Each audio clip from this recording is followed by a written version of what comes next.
MSNBC may have itself a little joy problem. You're not going to believe what this anchor said. I mean, someone just asked me actually the other day whether or not Elon Musk would soon be accused of being racist. This was on a television program I was speaking on recently. And I said, yeah, it could happen because that's sort of the go-to card, right? I didn't think it would happen. Like 36 hours later, sure enough, that's what we are hearing. So we're going to get into all that. Plus, Joe Biden may have a plan to cancel everyone's student loans. This will be interesting to see how that goes over. I mean, interesting at a time when the country's dealing also with mass inflation. Now you're talking about wiping out trillions of dollars worth of student loans. A lot of people are kind of angry. I mean, after all, if you paid for your college and you spent years paying off your student loans, if you worked 3 jobs to send your kid to school, what kind of message is this saying? By the way, this is different than the plan that was being talked about just a week ago, which I reported on.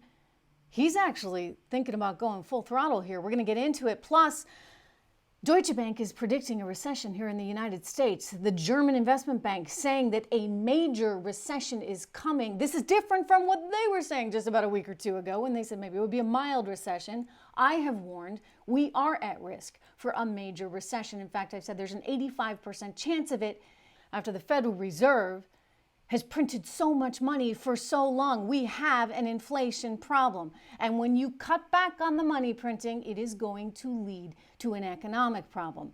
And we got to talk about whether or not the left could actually derail the Twitter deal that Elon Musk has in place. Look, it's going to take 6 months to close, and they're hoping and praying that this whole thing goes away. It's like a bad nightmare they just want to wake up from, right? Welcome, everyone, to the Trish Regan Show. Good to have you here again. A quick reminder, portions of today's program are brought to you by Legacy Precious Metals. There has never been a better time to invest in precious metals than now, certainly right now. So go to legacypminvestments.com for more. We're going to talk a little bit more about gold later in the program because with this recession threat on the horizon, it's all the more reason why you want to pay attention to things like diversification of your portfolio. But before we get to that, I got to share with you Joy Reid, this MSNBC anchor who was on her program, quite distressed, of course, that Twitter is no longer going to be in the control of certain elitists that want to advance certain narratives. And so she said,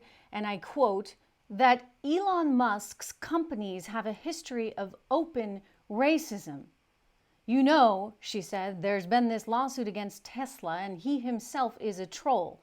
So, she says, his idea of freedom means freedom to be a jerk and to be cruel and to have no one be able to stop you. And then she went on. She was not done. In fact, she was just kind of getting warmed up. She said that Twitter was really bad for quite some time. They attacked women. The misogyny was crazy on Twitter for a while. Gosh, I would argue, actually, it still is, Joy. If you're a member of the conservative class, you still deal with that on Twitter. Anyway, she goes on to say, Elon Musk, I guess he misses the old South Africa in the 80s. He wants that back. Wow. I mean, that's some pretty aggressive language. Of course, you know what? I think Elon actually would be fine with it. I mean, he may not choose to watch her. He may not choose to listen to her. He may not choose to follow her on Twitter. He may even block her.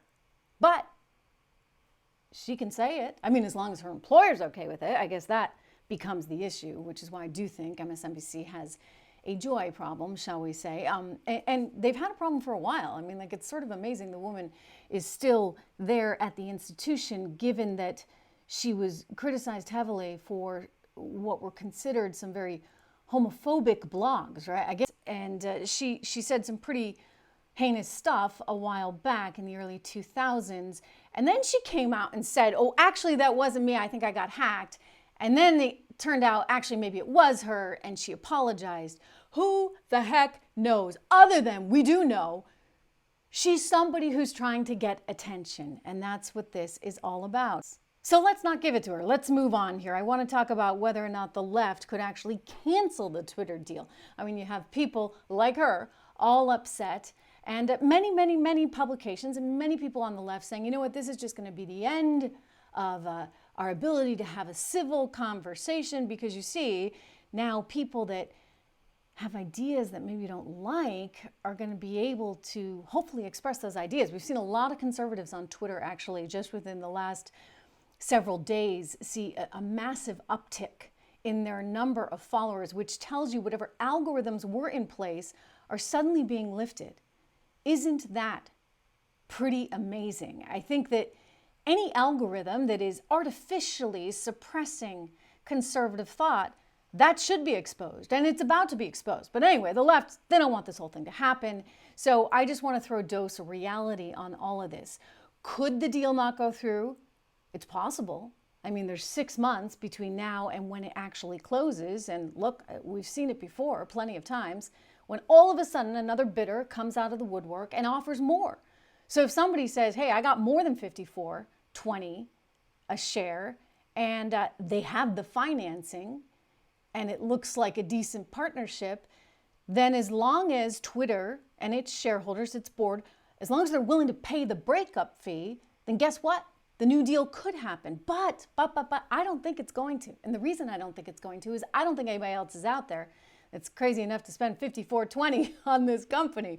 I mean, I do think this is a bit of a passion project for Elon Musk, who sees Twitter as something that's really vital to our democracy. It is that town square. He does see a business opportunity as well, but he's willing to take the company private and sort of sit out the challenging times as it gets reorganized and put on a track where it can make money.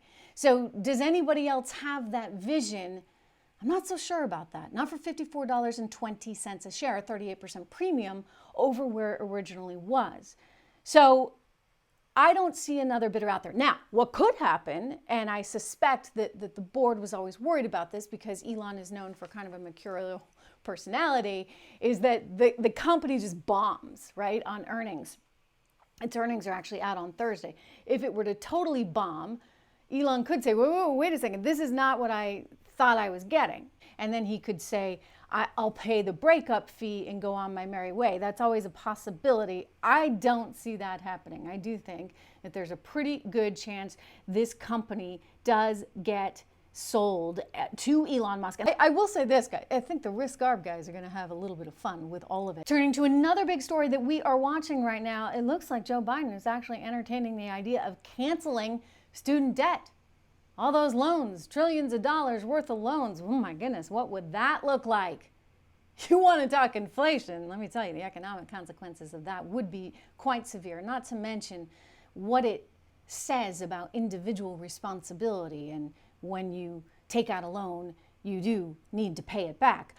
Anyway, this is coming to us via the Washington Post. They write that during a lengthy meeting with members of the Congressional Hispanic Caucus on Monday, the president signaled multiple times that he was prepared not only to extend the current moratorium, but to potentially take executive actions, canceling some of the debt altogether. This is according, the Post says, to 2 House members that were in attendance and 2 aides briefed on the meeting's contents. This came up about a week or so ago. I reported on it. On its surface, what was being proposed by the Biden administration was actually kind of, half you know what. It really wasn't here, there, or anywhere, because it was only going to help, a very, very small portion of people by reducing the amount of years that they were going to have to pay off this debt. Now you're talking about something entirely different.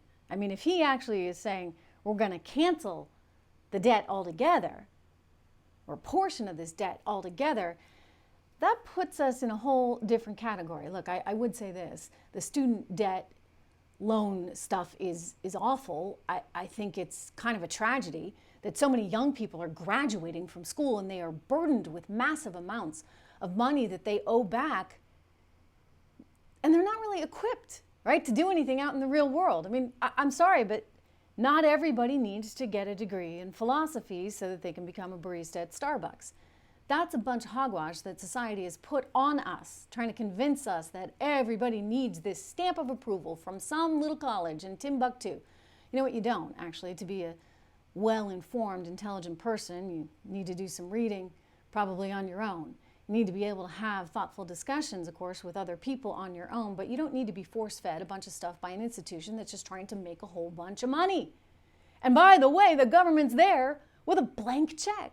Think about how ill-conceived this actually is, Alice Rivlin, who was one of the developers of the student loan and Perkins and all these programs way back when, she's since deceased, but she later came out and admitted something went wrong, right? It wasn't what they had intended.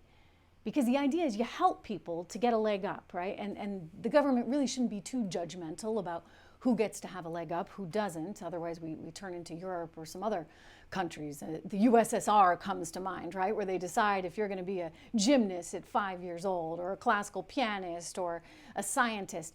Look, we in the United States of America should leave that opportunity for people to be able to go to school and to help themselves. Yet simultaneously, we do have a problem because we've created all this inflation within the educational system by giving out these blank checks. I mean, if you give a bunch of 18-year-olds a blank check and say, hey, go buy a house, any house you want, go for it. What do you think is going to happen to the housing market? Houses are going to get more expensive. This is what's happened with college. Exactly what's happened with college. And then you add on the bias within the institutions, the woke bias within the institutions, and consequently you get a whole bunch of people that are graduating from college without a lot of skills, but a whole lot of political nonsense in their heads, and then they're kind of angry, because guess what? They're on the hook for hundreds of thousands of dollars that they can't pay back. It is a giant, massive mess. And the answer is not to cancel debt, but to actually think constructively about how we as a society can fix this problem, because it should not cost this much money to go to college. But yet, not everybody should be going to college, for goodness sakes. I mean, it's like a 4-year party. All right, I want to turn to another big one we're covering, Deutsche Bank coming out and saying that there could be a major recession. I told you that probably a year ago. I actually have been very, very concerned about inflation, as you well know, since July of 2020. I have echoed those concerns over and over and over and over again on this show, urging you, of course, to be prepared for it, which is why we're going to talk about gold in just a moment. But I recently came out and said I did expect a recession, 85% chance anyway of a recession, because I don't know how the Fed pulls this one off. I mean, they got to get a rabbit out of the hat somehow. You are telling me that you're going to stop printing all this money. You're going to raise interest rates, which makes everything more expensive, right? So businesses don't want to invest as much. People don't want to go out necessarily and buy that new house because it's going to cost a whole lot more for that new house because interest rates are higher. When you cause the price of money effectively to go up, it has a dampening effect on the economy. Now, best case scenario, the Fed is watching this as they go along, right? They always want 2 to 3% inflation. I've always wondered why you even need 2 to 3%, frankly. But I think the idea is you want a little bit, right? Just to incentivize people to be in markets and to do things in the here and now, as opposed to waiting 5 years or 10 years because there's the threat that prices will go up.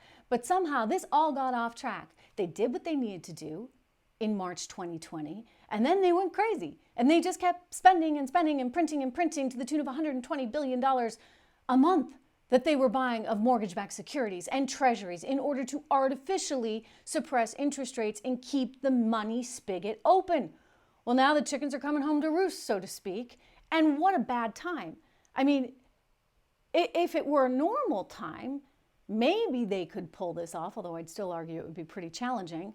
But this is not a normal time. You get a whole bunch of other things going on. We are looking at worldwide inflation. We've got massive problems on the energy front in terms of what energy is going to cost us and our European allies. I mean, this is what you call one big old giant mess. And I would also add that historically, the Fed has never been able to pull this off. Something Deutsche Bank, by the way, noticed in its notes.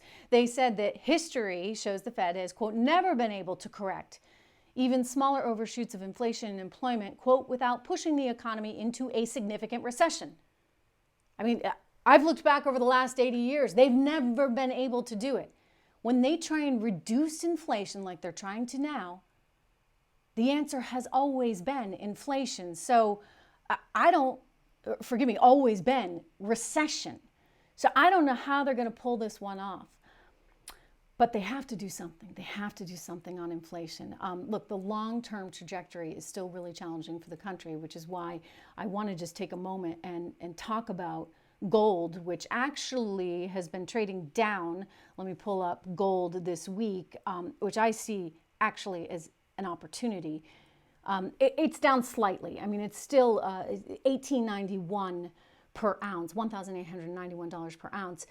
Look, gold is one of those things that has stood the test of time, that helps to even out inflation in your portfolio and helps you when, things get really, really bad. So if you are heading into recession, if you are worried about the stock market going down in the foreseeable future, if you are worried about increasing threats, given what we're seeing going on there between Russia and Ukraine, then gold is something that maybe can help even out some of those challenges in your portfolio. And it's one of the reasons why people say, as a rule of thumb, you can look at having anywhere from 1% to 5% of your portfolio in gold. Now, one of the things you could also look at is what's called a gold-backed IRA. This is something that Legacy Precious Metals offers. They also offer the real stuff. I mean, if you want some gold in your safe deposit box or gold in your basement, some people do, and I get it. Look, scary times. Then they can help you with that as well. But an IRA, a gold-backed IRA, is one of the methods that people choose to kind of help keep their money safe for the foreseeable future. Anyway, you can give them a call, 1-866-589-0560, 1-866-589-0560. Talk to them. They're good friends of mine, so I promise they'll take very, very good care of you. You are free, of course, to use my name. I think that the reality is this: we are looking at a serious recession. I don't know how we avoid this.